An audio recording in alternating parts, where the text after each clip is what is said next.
আসসালামু আলাইকুম। আশা করি দর্শক মণ্ডলী ভালো আছেন।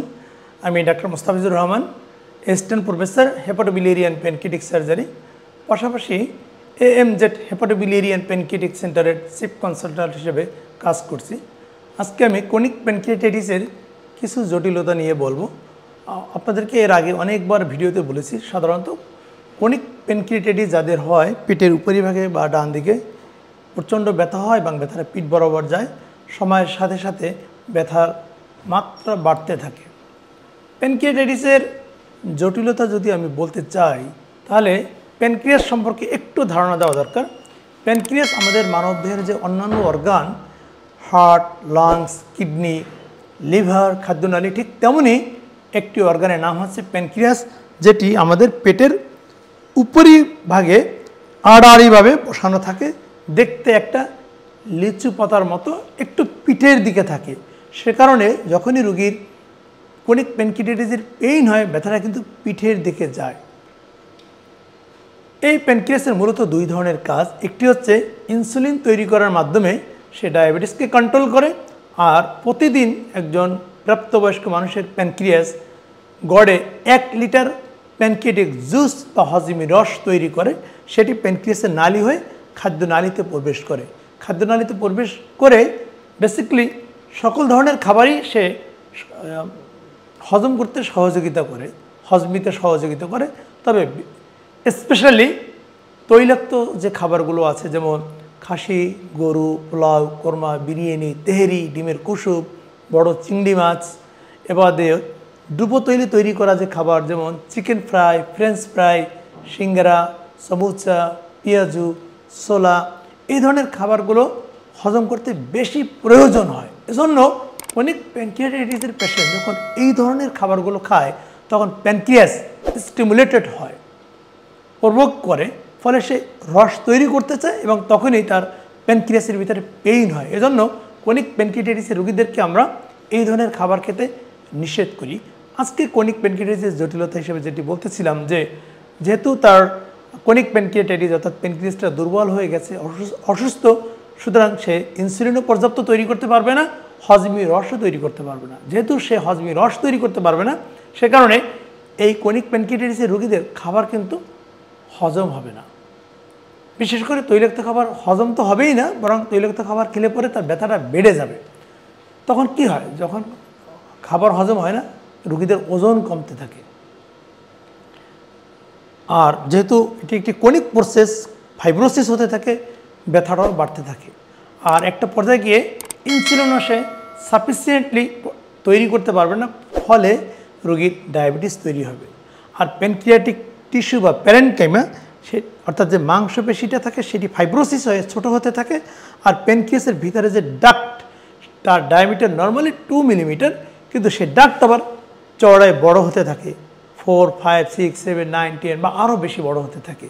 এবং জটিলতা হিসেবে আরও একটি সমস্যা দেখা দেয়, সেটি হলো ক্রনিক প্যানক্রিয়াটাইটিসের রোগীদের প্যানক্রিয়াসের যে নালীটা, যেটি বললাম যে মোটা হয়ে গেল, তার ভিতরে পাথর তৈরি হওয়া শুরু করে বা পাথর ডিপোজিশন হয় বা স্টোন ফর্মেশন হয়। আজকে যে বিষয়টি আমি একটু আরও ফোকাস করতে চাই, যে ক্রনিক প্যানক্রিয়াটাইটিসের পেশেন্টের যখন স্টোন বা পাথর হয়, সেটি শনাক্তকরণের সবচেয়ে বেস্ট ইনভেস্টিগেশন বা পরীক্ষা কী? সেটি হচ্ছে পেটের একটি এক্স-রে। সিম্পল একটা পরীক্ষা, অর্থাৎ 300 টাকা দামের একটি পরীক্ষা। পেটের এক্স-রে করলেই প্যানক্রিয়াসের ভিতরে বা প্যানক্রিয়াসের নালীতে কোনো স্টোন আছে কিনা খুব সহজেই বোঝা যাবে। অনেক ক্ষেত্রে কিন্তু MRCP-তেও স্টোন বোঝা যায় না। হ্যাঁ, রেডিওলজিস্ট বলতে পারে, বাট যে ফিল্মগুলো দেখে সেই ফিল্মে অনেক সময় দেখা যায় না, আল্ট্রাসাউন্ডেও দেখা যায় না। বাট মাত্র 300 টাকার একটা এক্স-রেতে খুব ভেরি ইজিলি এই প্যানক্রিয়াটিক স্টোন শনাক্ত করা সম্ভব বা দেখা যায়। আমি এইমাত্র যে রোগীর অপারেশন শেষ করলাম, উনি একজন ক্রনিক প্যানক্রিয়াটাইটিসের পেশেন্ট।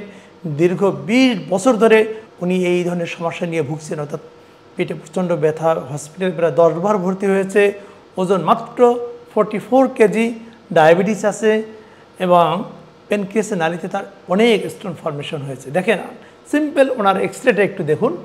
আজকে যে রোগীর অপারেশন করলাম, এই রোগীরই একটি এক্স-রে। বেসিক্যালি এটি শুধুমাত্র পেটের এক্স-রে বলা ঠিক হবে না, লাংসেরও এক্স-রে চলে আসছে, অর্থাৎ বুকের এক্স-রে। যাই হোক, প্যানক্রিয়াসটা যেটা বলছিলাম দেখেন পেটের আড়াআড়িভাবে থাকে, এই দেখেন। আপনারা একটু ভালো করে খেয়াল করুন, একেবারে উপর থেকে শুরু করে নিচ পর্যন্ত সাদা টিস্যু বা ব্রাইট যে স্ট্রাকচার দেখা যাচ্ছে এগুলো হচ্ছে ভার্টিব্রা। হাড্ডি বোনস যেখানেই থাকবে সেগুলো ব্রাইট বা এরকম সাদা দেখা যাবে। যেমন এই যে সাদাগুলো দেখা যাচ্ছে এগুলো হচ্ছে রিবস বা বুকের খাঁচা, এটাও তো বোনস, তাই না? আর এই যে সাদাগুলো দেখছেন এটি হচ্ছে ভার্টিব্রা।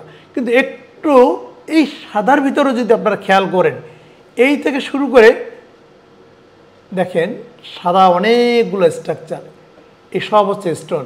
যেহেতু প্যানক্রিয়াসটা এই বরাবর থাকে, সুতরাং এই আড়াআড়িভাবে আমরা যত সাদা স্ট্রাকচার দেখছি সবগুলো কিন্তু পাথর। এই হচ্ছে প্যানক্রিয়াসের হেড। এই প্যানক্রিয়াসের হেডের ভিতরে দেখেন এই সাদা সাদা অনেক পাথর। এই হচ্ছে প্যানক্রিয়াসের টেইল রিজিয়নের পাথর এবং এইটা হচ্ছে প্যানক্রিয়াসের বডি বরাবর পাথর। তার মানে হচ্ছে মাত্র 300 টাকার একটা পরীক্ষা দিয়ে বোঝা যায় যে এই রোগীর পেটের ভিতরে দ্যাট মিনস প্যানক্রিয়াসের ভিতরে কি পরিমাণ স্টোন বা পাথর ফর্মেশন হয়ে আছে। এই ধরনের রোগীর কখন সার্জারি করতে হয়? যখন এরকম অনেক স্টোন থাকে এবং প্যানক্রিয়াসের নালিটা 7 মিলিমিটারের বেশি হয় এবং মেডিসিন দিয়েও যখন তার পেইন বা ব্যথা কমানো সম্ভব না হয়, তখন সাধারণত আমরা সার্জারি করে থাকি। আমি এইমাত্র ওনার সার্জারিটি শেষ করলাম। আপনারা দেখবেন যে ওনার ঠিক এই চিত্রটা মনে রাখেন যে কীভাবে স্টোনগুলা অ্যালাইনমেন্ট এখানে আছে বা অ্যারেঞ্জমেন্ট, ঠিক আমি এভাবেই স্টোনগুলো সাজিয়েছি। দেখেন ঠিক এভাবেই আমি স্টোনগুলো সব বের করে নিয়ে আসছি। আমি একটা গজ পিসের উপরে সকল স্টোনগুলো সাজিয়েছি। আপনারা এক্সরেতে যেভাবে স্টোনগুলো দেখেছেন, দেখেন এই হেড রিজিয়নের স্টোন, এই বডি এবং এগুলো হচ্ছে টেল রিজিয়নের স্টোন। কি পরিমাণ স্টোন এই পেশেন্টের প্যানক্রিয়াসের ভিতরে ছিল, যে কারণে ওনার ব্যথাটা অনেক বেশি ছিল। যেহেতু ওনার প্যানক্রিয়াসের ভিতরে রস তৈরি হয়েও খাদ্যনালীতে আসতে পারছিল না, অন্যতম কারণ ছিল এই যে বড় স্টোনটা। এই বড় স্টোনটা প্যানক্রিয়াসের হেড রিজিয়নে ব্লক করে রেখেছে, ফলে প্যানক্রিয়াসের জুস খাদ্যনালীতে আসতে পারছিল না। কিন্তু আলহামদুলিল্লাহ আজকে অত্যন্ত সফলতার সাথে আমি এই সার্জারিটা শেষ করেছি। পাশাপাশি আমি এই রোগীর পিত্তথলিটা ফেলে দিয়েছি এবং প্যানক্রিয়াসের হেড রিজিয়ন থেকে কিছু টিস্যু বা প্যারেনকিমাল টিস্যু বের করে নিয়ে আসছি, যেটাকে বলা হয় ফ্রেস প্রসিডিউর। আর ফ্রেস হচ্ছে প্যানক্রিয়াস সার্জারির বেস্ট সার্জারি। ক্রনিক প্যানক্রিয়াটাইটিসের অনেক ধরনের সার্জারি আছে, তবে বেস্ট সার্জারি ধরা হয় ফ্রেস প্রসিডিউর, যেটি আমি সাধারণত করে থাকি। সুপ্রিয় দর্শক মণ্ডলী, আপনাদেরকে দেখানোর চেষ্টা করলাম যে ক্রনিক প্যানক্রিয়াটাইটিসের কী কী জটিলতা হতে পারে এবং সবচেয়ে ভেরি চিপ একটা ইনভেস্টিগেশন, অর্থাৎ পেটের এক্সরের মাধ্যমেই প্যানক্রিয়াসের ভিতরে কোনো স্টোন আছে কিনা সেটি দেখা সম্ভব। আর সার্জারিটা কি ফ্রেস প্রসিডিউরের মাধ্যমে আমি স্টোনগুলো বের করেছি। আর কখন সার্জারি করতে হয় সেটিও বললাম। তবে যে বিষয়টি আমার রোগীরা অনেক সময় ভুল করে, আমার চেম্বারে এসে প্রায়ই বলে থাকেন যে স্যার আমি সার্জারি করেছি, আলহামদুলিল্লাহ ভালো আছি, তবে মাঝে মাঝে একটু ব্যথা হয়। তখন আমি জিজ্ঞেস করি আপনি কি খাবারের পরিবর্তনটা অব্যাহত রেখেছেন, অর্থাৎ সার্জারির আগে যেটি ছিল? বলে না। এই মেসেজটি আপনাদেরকে দিতে চাই, সার্জারি করার পরেও ক্রনিক প্যানক্রিয়াটাইটিসের রোগী আগে যে খাবার খেতে অভ্যস্ত ছিল, যে হ্যাবিটটা সে রপ্ত করেছিল, সেটি অব্যাহত রাখবে। তার মানে হলো অতিরিক্ত তৈলাক্ত খাবার, খুব সহজে বলতে গেলে খাসি, গরু, পোলাও, কোরমা, বিরিয়ানি, তেহেরি, ডিমের কুসুম, বড় চিংড়ি মাছ, ডুবো তৈলে তৈরি করা খাবার অ্যাভয়েড করবেন।